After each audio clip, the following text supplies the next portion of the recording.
கர்த்தருடைய பரிசுத்த நாமத்திற்கு மகிமை உண்டாவதாக. கடந்த நாட்களிலே தேவனுடைய படைப்புகளை குறித்து நாம் பார்த்து கொண்டு வருகிறோம். 4 நாள் தேவன் படைத்த படைப்புகளை நாம் பார்த்திருக்கிறோம். அதை அவர் நல்லது என்று கண்டார், அது அப்படியே ஆயிற்று என்று சொல்லியும், இந்த உலகத்திலே மனிதர்களை படைப்பதற்கு முன்பாகவே தேவன் மனிதர்களுக்கு உண்டான சகலவற்றையும் அவர் படைத்து வைத்திருக்கிறார் என்பதை நாம் அறிந்து கொள்ள வேண்டும். ஆதியாகமம் 1ஆம் அதிகாரத்தை பார்க்கும்போது மனிதன் இன்னும் உண்டாக்கப்படவில்லை, ஆனால் மனிதனுக்கு என்ன தேவை என்பதை அறிந்து அதை உண்டாக்கி வைத்திருக்கிற நம்முடைய தேவனாகிய கர்த்தர் எத்தனை நல்ல தேவன் பாருங்கள். இப்படித்தான் நம்மளுடைய வாழ்க்கையிலும் நமக்கு என்ன தேவை என்பதை ஆதி முதலே அவர் செய்து முடித்து வைத்திருக்கிறார் என்பதை நாம் அறிந்து கொள்ள வேண்டும். இனிதான் அவர் செய்யணும் அப்படின்னு இல்லை, இனிதான் அவர் மறுபடியும் நமக்காக செய்ய போகிறார் அப்படி என்று இல்லை. ஆதி முதலாய் ஒவ்வொரு மனுஷனுக்கும் என்ன தேவை என்பதை அந்தந்த மனுஷனுக்கு ஏற்ற பிரகாரமாய் தேவன் செய்து முடித்து விட்டிருக்கிறார். அதை பெற்றுக்கொள்ளும்படியாக நம்முடைய வாழ்க்கைகளை நாம் சரி பண்ணும்போது, நேரமும் காலமும் சமயமும் நேரிடும் போது அந்த காரியங்கள் நம்முடைய வாழ்க்கையிலே கிடைக்கும். இப்பொழுது கூட நாம் தேவன் 5வது நாள் படைப்புகளை குறித்து பார்க்க போகிறோம். ஆதியாகமம் 1ஆம் அதிகாரம் 20 முதல் 23 வரை உள்ள வசனங்களை நாம் வாசிக்கலாம். 20ஆம் வசனம், பின்பு தேவன் நீந்தும் ஜீவ சந்துகளையும் பூமியின் மேல் வானம் என்கிற ஆகாய விரிவிலே பறக்கும் பறவைகளையும் ஜலமானது திரளாய் ஜனிப்பிக்க கடவது என்றார் என்று சொல்லி பார்க்கிறோம். இந்த வசனத்தில் ஒரு காரியத்தை நம்ம நன்றாக அறிந்து கொள்ள வேண்டும். நீந்தும் ஜீவ சந்துக்களையும் பூமியின் மேல் இருக்கிற வானம் என்கிற ஆகாய விரிவிலே பறக்கும் பறவைகளையும் ஜலமானது பிறப்பிக்க வேண்டும் என்று சொல்லி தேவன் சொல்கிறத பார்க்கிறோம். அப்படி என்று சொன்னால் சமுத்திரத்தில் நீந்துகிற மச்சங்களும் வானத்தில் பறக்கிற பறவைகளும் ஜலத்திலிருந்து உண்டானது என்று சொல்லி வேதம் சொல்கிறது. நம்ம நினைக்கலாம் வானத்தில் பறக்கிற பறவைகள் காடுகளிலிருந்து உண்டாயிருக்கும் அப்படின்னு சொல்லி நம்ம நினச்சிட்ருக்குறோம். ஆனால் வேதம் என்ன சொல்கிறது என்று சொன்னால் அந்த பறவைகளும் ஜலத்திலிருந்து உண்டாயிருக்கிறது என்று சொல்லி அவர் சொல்லுகிறதை நம்ம பார்க்கிறோம். மறுபடியும் நான் அந்த வசனத்தை வாசிக்கிறேன் பாருங்கள். நீந்தும் ஜீவ சந்துகளையும் பூமியின் மேல் வானம் என்கிற ஆகாய விரிவிலே பறக்கும் பறவைகளையும் ஜலமானது திரளாய் ஜனிப்பிக்க கடவது என்றார். ஆகாய விரிவிலே பறக்கக்கூடிய பறவைகள், சமுத்திரத்திலே நீந்துகிற மீன்கள் ரெண்டையும் ஜலம் பிறப்பிக்க கடவது. எந்த ஜலம் என்று சொன்னால் சமுத்திரம் என்கிற ஒரு ஜலம் அங்கே பூமியில் இருக்கிறது. அந்த ஜலம் பிறப்பித்திருக்கிறது என்பதை நாம் அறிந்து கொள்ள வேண்டும். பாருங்க, முதலாவது தேவன் பூமியிலே அந்த வெட்டாந்தரையிலே புல் பூண்டுகளை உண்டாக்கி கொடுக்கிறார். அப்புறம் பார்த்திங்கன்னா ஆகாய விரிவிலே சுடர்களை உண்டாக்கி காற்று மண்டலங்களை உண்டாக்கி கொடுக்கிறார். இப்பொழுது பார்த்திங்கன்னா சமுத்திரம் இருக்கிறது. அந்த சமுத்திரத்திலே மச்சங்களையும் பறவைகளையும் உண்டாக்குகிறார் என்று சொல்லி பார்க்கிறோம். தேவன் உருவாக்கின எல்லா இடங்களிலும் மனிதருக்கென்று ஒவ்வொரு காரியங்களையும் தேவன் அங்கே உருவாக்கி வைத்திருக்கிறார். எத்தனை நல்ல தேவன் அவர் என்பதை நம்ம அறிந்து கொள்ள வேண்டும். அது மாத்திரமல்ல, அவைகளை உண்டாக்கும் போது அவர் எப்படி உண்டாக்குறார் என்று சொன்னால் திரளாய் உண்டாக்கி வைத்திருக்கிறார். அது திரளாய் உண்டாவதாக என்று சொல்லி நம்ம வாசிக்கிறோம். பாருங்கள், ஜலமானது திரளாய் ஜனிப்பிக்க கடவது என்றார். திரளா என்று சொன்னால் கூட்டம் கூட்டமாய் எண்ணிலடங்காததாய் பறவைகளையும் மச்சங்களையும் தேவன் உண்டாக்கியிருக்கிறார். 21ஆம் வசனம் பாருங்கள். தேவன் மகா மச்சங்களையும் ஜலத்தில் தங்கள் தங்கள் ஜாதியின்படியே திரளாய் ஜனிப்பிக்கப்பட்ட சகலவித நீர்வாழ் ஜந்துக்களையும் சிறகுள்ள ஜாதி ஜாதியான சகலவித பட்சிகளையும் சிருஷ்டித்தார். தேவன் அது நல்லது என்று கண்டார். பாருங்கள், சமுத்திரத்தில் உண்டாக்கின அந்த மீன்கள் மச்சங்களையும் ஜாதி ஜாதியாய் திரளாய் உண்டாக்கினார்.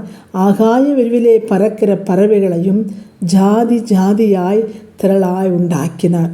திரளாய் உண்டாக்கினார். பாருங்கள், அது எப்படின்னா ஜாதி ஜாதியாய் பிறப்பிக்க கடவது என்று சொன்ன அப்படின்னா, காக்கா முட்டை போட்டால் காக்கா தான் வரும், குருவி முட்டை போட்டால் குருவி தான் வரும்.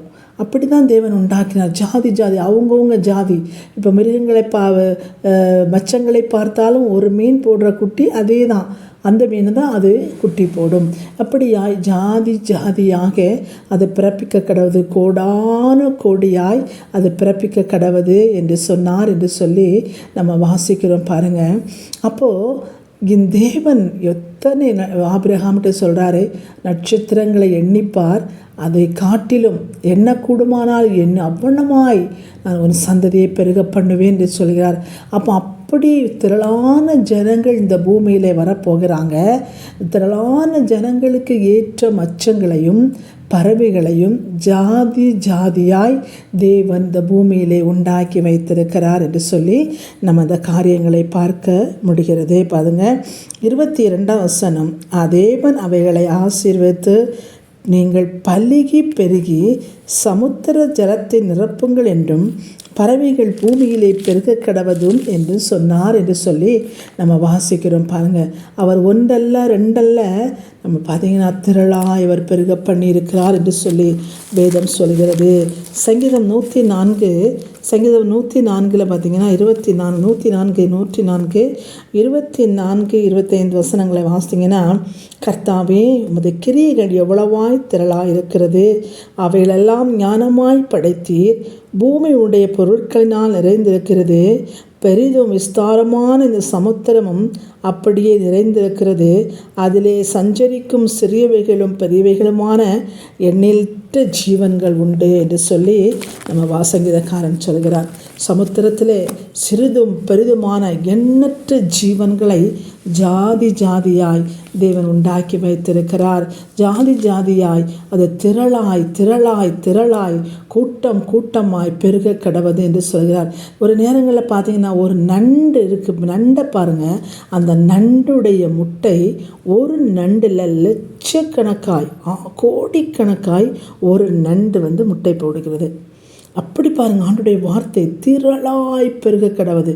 ஒவ்வொரு மீன்களும் போடுகிற முட்டை 1 2 அல்ல, திரளாய் தேவன் அவைகளை பெருக பண்ணுகிறார். ஜாதி ஜாதியாய் தேவன் அவர்களை பெருக பண்ணுகிறார் என்று சொல்லி நம்ம பார்க்கிறோம். அப்படிப்பட்ட தேவனை நம்ம இந்த நாட்களில் நம்ம ஆராய்த்து கொண்டு எதை செய்தாலும் தேவன் ஜாதி ஜாதியாய் திரளாய் அவர் உண்டாக்கி வைத்திருக்கிறார். ஆனால் உலகத்தில் மனிதனை மாத்திரம் அவர் திரளாய் உண்டாக்கவில்லை, மனிதனை மாத்திரம் ஜாதி ஜாதியாய் உண்டாக்கவில்லை.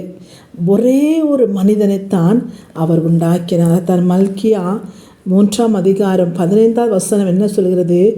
தேவன் ஒருவரை அல்லவா படைத்தார், ஆவி அவனிடத்தில் பரிபூர்ணமாய் இருந்ததே, பின்ன ஏன் ஒருவனை படைத்தார், பரிசுத்த சந்ததிகளை பெருப்படிக்குத்தானே என்று சொல்ல வாசிக்கிறோம். தேவன் ஒரே ஒரு மனிதனைத்தான் படைத்தார்.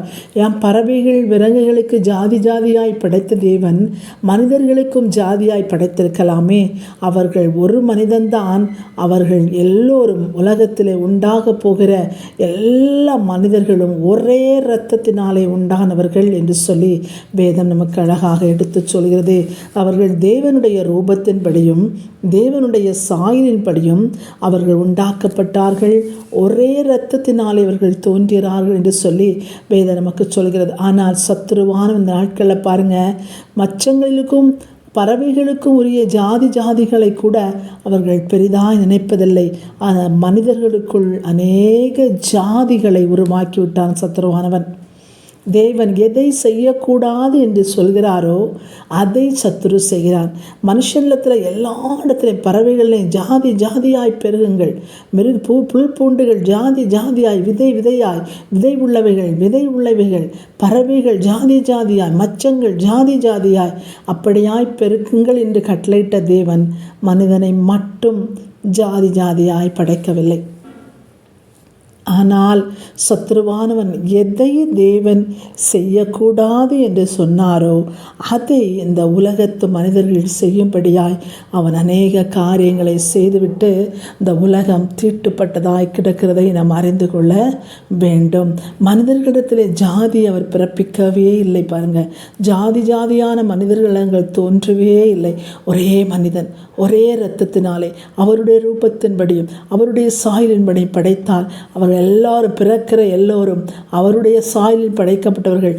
அவர்கள் ஜாதி என்கிறதே தேவன் படைக்கவே இல்லை. சத்துருவானவன் எதை செய்யக்கூடாதவைகளெல்லாம் செய்வான். பாருங்கள், பூண்டுகளையும் கனிதர விருட்சங்களை உண்டாக்கும் போது அவர் விதையுள்ளவைகளாய் உண்டாக்கினார். ஆனால் இன்று சத்ருவோ விதையில்லாத கனி வகைகளையும் செடி கொடிகளை உண்டாக்கி வைத்திருக்கிறார். அது மாத்திரமல்ல, மரங்களையும் பறவைகளையும் மச்சங்களையும் பாருங்கள். அவர் ஜாதி ஜாதியாய் உண்டாக்கினார், மனுஷர்களை தனியாய் உண்டாக்கினார். அவர் மனுஷர்களுக்குள் ஜாதி ஜாதியை திரளாய் உண்டாக்கிவிட்டான் என்பதை நம்ம பார்க்க முடிகிறது. தேவ ஜனங்களாகிய நாம் அறிந்து கொள்ள வேண்டிய காரியம் என்ன? நம்ம தேவன் எதை செய்ய வேண்டும் என்று சொன்னாரோ அதை நாம் செய்ய வேண்டும். வேதம் சொல்கிறது, அவரிடத்தில் நீங்கள் கற்றுக்கொள்ளுங்கள், அவரிடத்தில் கற்றுக்கொள்ளுங்கள் என்று வேதம் எதை வேண்டுமானாலும் நம்முடைய வாழ்க்கையிலே நாம் வாழ வேண்டிய வழிகள், நம் பிள்ளைகளை நடத்த வேண்டிய வழிகள், நம்முடைய ஊழியங்களை செய்ய வேண்டிய வழிகள், நம்முடைய குடும்பங்களை நடத்த வேண்டிய வழிகள், எதில் ஆசைப்பட வேண்டும், எதில் ஆசைப்படக்கூடாது, எது நமக்கு தேவை, எது நமக்கு தேவையில்லை, சகலவற்றையும் நம்முடைய தேவனாகிய கர்த்தர் இந்த வேதாகமத்தில் எழுதி வைத்திருக்கிறார். அதனால தான் தேவன் சொல்கிறார், என்னிடத்தில் கற்றுக்கொள்ளுங்கள், அப்பொழுது உங்கள் நுகம் மிகவும் எளிதாக இருக்கும் என்று சொல்கிறார். பாருங்கள், நம்முடைய சுமைகளும் நம்முடைய பாரங்களும் நம்மளை விட்டு போய் நாம் எளிதான ஒரு வாழ்க்கை, சுகமான ஒரு வாழ்க்கை வாழ வேண்டும் என்று சொன்னால் தேவனிடத்தில் நாம் கற்றுக்கொள்ள வேண்டும். அவர் எதை சொல்கிறார் என்பதை அறிந்து நாம் அப்படிப்பட்ட காரியங்களை செய்யும் போது நம்முடைய வாழ்க்கை மிகவும் எளிதாய் மாறிப்போகும். வேதாகமத்திலே தேவன் எதை செய்யக்கூடாது என்று சொல்லி தேவன் சொன்னாரோ அத்தனை காரியங்களையும் சத்துரு இன்று பூமியிலே செய்து கொண்டிருக்கிறான். அதற்கு இந்த பூமியில் உள்ள தலைவர்களும் மனிதர்களும் அதற்கு உடன்பட்டு போகிறார்கள். அதனால் உலகம் பாவத்தில் விழுந்து போகிறது, ஜனங்கள் மீட்டெடுக்க முடியவில்லை என்று சொல்லி நாம் இதன் மூலம் அறிந்து கொள்ளலாம். பாருங்க, அதான் சொல்கிறாரு, தேவன் அவைகளை ஆசீர்வதித்து நீங்கள் பலுகி பெருகி சமுத்திரத்தின் ஜலங்களை நிரப்புங்கள் என்றும் பறவைகள் பூமியிலே பெருக கடவதும் என்று சொன்னார். சாயங்காலம் விடியற்காலம் ஆகி 5ஆம் நாள் ஆயிற்று. பாருங்கள், ஒவ்வொரு காரியங்களை நம் தேவன் எத்தனை நல்லவர். உலகத்திலே மனிதனை உருவாக்குவதற்கு முன்பாகவே நமக்கு தேவையானவைகள் எல்லாம் உருவாக்கி வைத்திருக்கிறார். இந்த உலகத்திலே நாம் பிறப்பதற்கு முன்பாகவே நமக்கு தேவையானவைகள், நம்முடைய பிள்ளைகளுக்கு தேவையானவைகளை தேவன் உருவாக்கி வைத்திருக்கிறார்.